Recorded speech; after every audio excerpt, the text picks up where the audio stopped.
किसी शहर के एक मोहल्ले में एक बूढ़ी औरत बिल्कुल अकेले रहती थी। मोहल्ले में सभी उन्हें ताई जी कहते थे। वे एक बेवा थीं और उनकी आवश्यकताएं न्यूनतम थीं। उनका गुजारा मकान के एक हिस्से के किराए से हो जाता था। इसके अतिरिक्त उनका पति कुछ धनराशि छोड़ गया था जो उनके गुजारे के लिए पर्याप्त हो जाती थी। उनके पास धन का अभाव था, किंतु वे सदा जरूरतमंद गरीबों की मदद के लिए तैयार रहती थी। घरों में पैसे की तंगी हमेशा लगी रहती थी, किंतु उधार देने की सामर्थ्य किसी परिवार में भी नहीं था। सभी को ताई जी का सहारा था।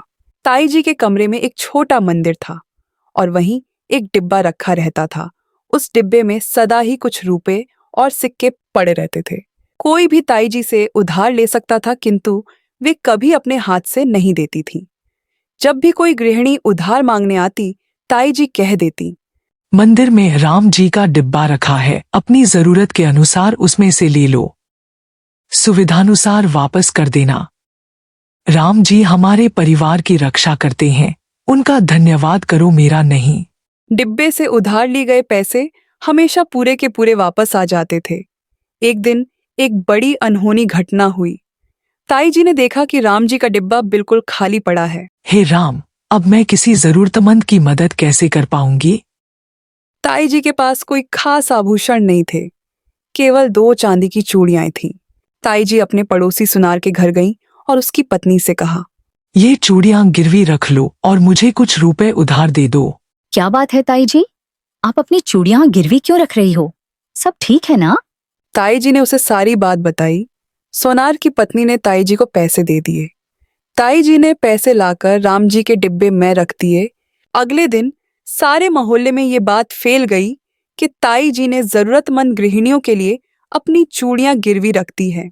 अगले दिन एक महिला ताई जी से मिलने आई। उसने ताई जी से कहा, ताई जी, राम जी के डिब्बे से सारे पैसे मैंने लिए हैं। मुझे पैसे की बहुत जरूरत थी। कोई बात नहीं, जब तुम्हारे पास पैसे आ जाए तब राम जी के डिब्बे में रख देना। आप पूछेंगे नहीं मैंने सारे पैसे क्यों ले लिए? तुम्हें शायद बहुत जरूरत होगी, इसलिए तुमने लिए होंगे। तभी वहां पे सुनार और उसकी पत्नी आते हैं। ताई जी, हम आपको आपकी चूड़ियां लौटाने आए हैं। पर मैंने तो ये चूड़ियां गिरवी रखी थी, तो तुम मुझे ये वापस क्यों दे रही हो? आप जरूरतमंद लोगों की मदद करके नेक काम कर रही है, इसलिए हम आपकी ये चूड़ियां लौटाने आए हैं। हाँ ताई जी, आप ये चूड़ियां रख लीजिए, और रही बात पैसे की तो जब भी आपके पास हो तब मुझे लौटा देना। और इसके बाद फिर कभी राम जी का डिब्बा खाली नहीं हुआ।